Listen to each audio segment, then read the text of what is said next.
I don't know what's funny for, or why I have to scream.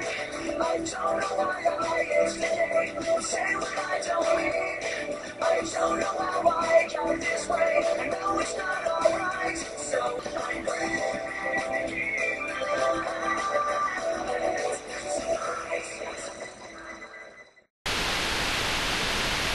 breaking Greetings, YouTube. It is all Revenge of the Fallen. Disney is known for creating some of the most memorable films of our childhood, but it's also known for creating some of the worst. In this video, I wish to address one of the most overrated turds ever to be cracked out by the Magic Kingdom. No, I'm not talking about High School Musical. I am talking about Pirates of the Caribbean. Now, before anybody begins flaming me, let me say that I love the first movie. It was a masterpiece, a true Disney classic. It was also the only film based off of a Disney ride that didn't suck. It combined action, adventure, romance, horror, and comedy in one epic film with a driving storyline and colorful cast of characters. And perhaps the best character was the main character himself, Jack Sparrow. He wasn't your typical Disney hero who fought valiantly for the heart of the heroine in the name of good. In fact, Jack is the exact opposite. He was an anti-hero.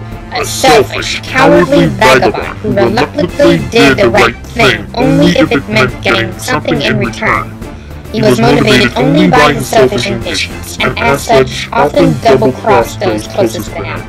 He acts like an idiot, but thinks like a genius. And he is a genius, albeit a mad one.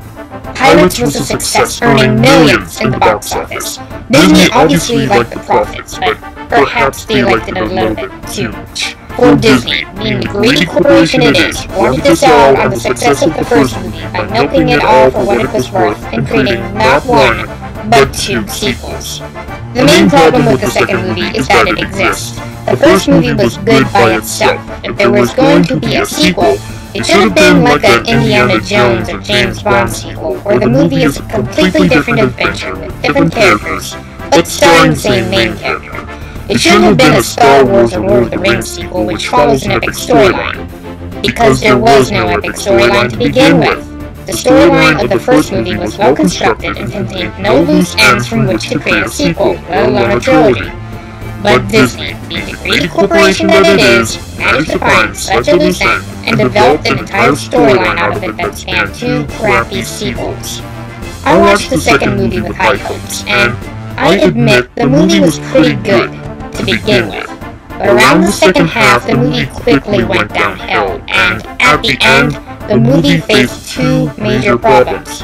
One, they killed Jack Sparrow! The movie actually had the nerve to kill off its main character. Does anyone else have any idea how retarded that is? That's like killing Frodo in the Two Towers, or killing Luke Skywalker in Empire Strikes Back. It's completely out of nowhere and leaves the viewer wondering how a third movie can even be made. 2. They bring back Barbossa.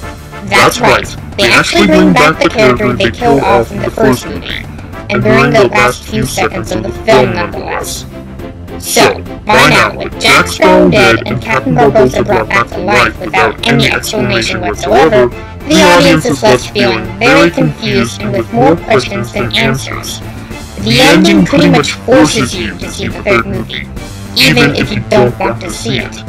This was a cheap ploy to get the audience to watch the third movie, and believe me, the third movie is not worth watching. But you have to watch it anyway, otherwise you'll never know how they bring back Jack, or how Barbossa was brought back. While the first movie was a masterpiece, the last movie was a complete pile of cow manure. And as much as I want to complain about how every aspect of this movie fails, there's actually someone else on YouTube who did a much better job of doing that.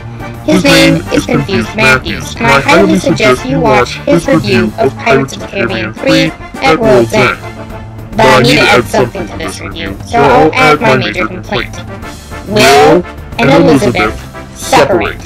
They manage to get married at the end, albeit while fighting pirates, but Will becomes the new captain of the Flying Dutchman, and as such can't return to land for another 10 years.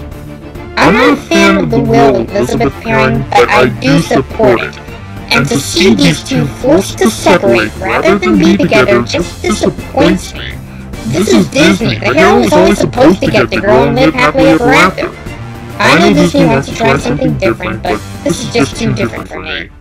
So there you have it. While the first movie was one of the best live-action movies Disney has ever made, the last two were the worst sequels Disney has ever made. And that's saying a lot about Disney sequels.